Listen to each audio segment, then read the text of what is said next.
Hello, Lost Souls! It's Silent Signs from I Dream of Indie, and today we are taking a look at Loot River.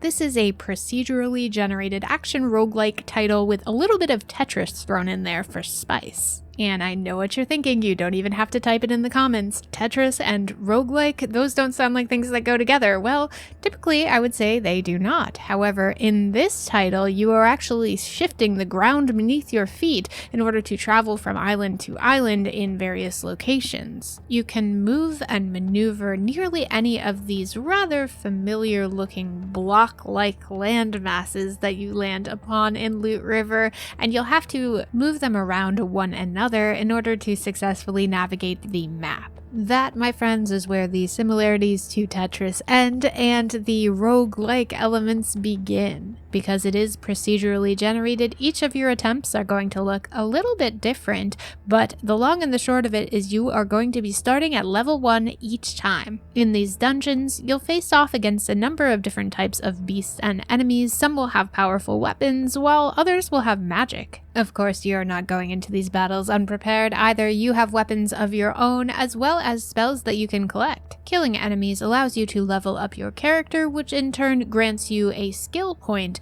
This can be assigned to either strength, vitality, dexterity, endurance, or intelligence. But that's not all. You can also collect various armor and weaponry in combat, as well as accessories that can add some extra perks. But wait, there's more. There are artifacts that you can collect as well. These are a more permanent feature in the game, not in the sense that you can equip them immediately, but in the sense that when you return to the game's main hub, your sanctuary, if you will, you can equip these and they add special features to your next run. For example, some of them will generate more enemies in a particular area, and some of them will do away with fire traps, which I definitely set myself on fire with more times than I would like to admit. And speaking of that sanctuary hub world, you can actually return there at a few specific points during your attempts. Here you will be able to heal up with a big, scary, bald head that has flaming eyes.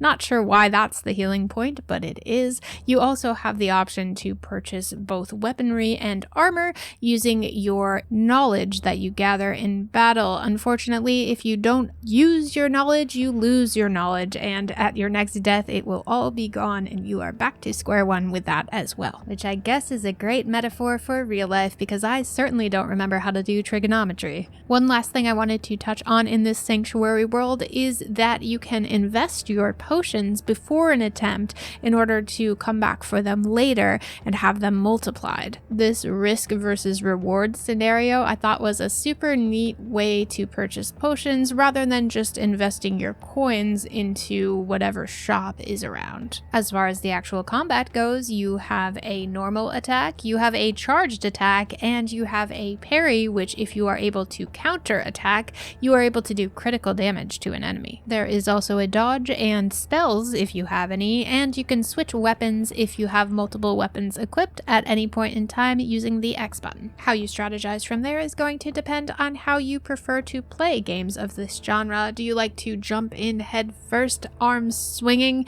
and attack everything in sight?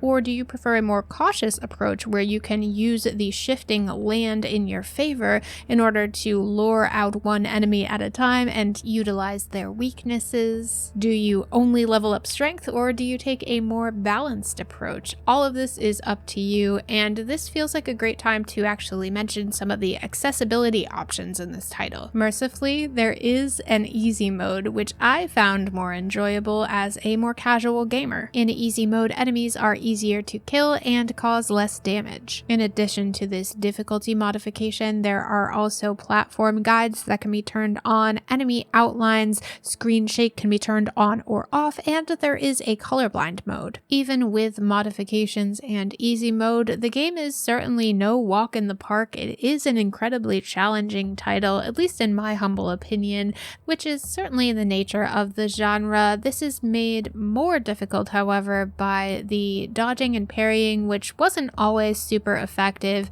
Again, not my strongest suit, but it definitely didn't feel as responsive as I would like. There are also bosses that are incredibly challenging. Now, the more hours you are able to sink into this title, the easier you're going to make things for yourself because you'll be able to provide some advantages for future runs. But starting out is a very daunting task. Performance-wise, the game ran great, except when it didn't. There were a few bugs here and there, one in particular where my character got stuck off of a platform somehow, and even when I closed the game and went back into it, he was still just in the middle of the water. Maybe my guy just wanted to go for a swim, but I'm thinking that was not part of the intent of the game. Other than that though, it's a really smooth running and nice looking title. I was particularly entranced by the movement of the water in this one. It is a distinctly pixelated looking game, but something about that water movement is so realistic, it had me staring at it almost the entire time. It's definitely a darker game, both in tone and imagery, though the darkness of a lot of the imagery really makes some of the vibrant colors stand out even more, and it's a very stark contrast that adds a lot of visual interest. I would say I was a little bit less excited about the enemy and character design in a general sense. They're kind of hard to distinguish from one another at times, and certain enemies have different types of attacks, so you really have to be paying attention to what type of enemy you're facing off against so you know how to approach the situation. As far as sound presentation goes, you have a soundtrack that is definitely on the more ambient side. In fact, a lot of times the soundtrack kind of blends into the other background noises as you get these kind of water sound and the rushing of wind that really plays into the synth that is kind of droning in the background. You do have some moments where the soundtrack picks up and gets a little bit more intense. I did find the sound effects to be quite effective. You get the clash of swords against one another and the whoosh of the water as you move a platform from one side of the dungeon to the next, and that really solidified the smooth movement of those platforms for me. The sound effect was super satisfying. There's no voice acting. In fact, there's really not a whole lot of story in Loot River in general. The snippets of story that you are able to pick up come from notes and interactions with the characters that you happen to find in the dungeons. In an indie game market that is a little bit saturated in this roguelike genre, I do think that Loot River does a few things that sets it apart from others of its kind. First and foremost, it's going to be the Tetris element, the puzzle-like movement of blocks on the water. That is something really unique and definitely stood out to me. And I will also say that I didn't find this title to be frustrating. With the option to turn on easy mode,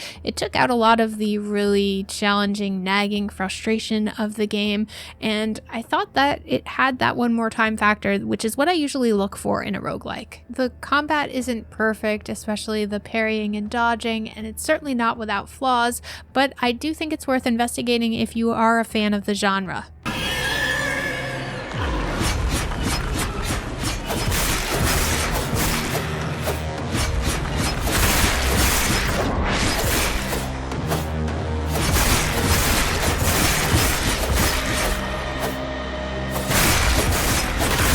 So will you be setting sail on Loot River? Let me know in the comments down below. Before I go, I just want to thank our indie warriors Bill, Christian Cruz, Kevalo, Adriana Amato, CJR, PSC, Julian Colbus, Jesse, Raylin, Marky Mint, Dave Harp, Peekaboo, Lex Noyle, King of the Hat, and our indie legends Jen Rose, Larkison, Mitchell Hall, Peach, Skepticism, C. Coyle, Nathan Moore, Chris Jackson, Mr. W, Blue Francis 14, The Beefarinis, Business Cody, and Carmen Red. Thank you all so much for your support. Thank you for watching this video. Don't forget you can subscribe down below so you don't miss any reviews or gameplay impressions, and check out the description box to see how to become an indie warrior or indie legend yourself. Thanks again for watching, and I will see you next time.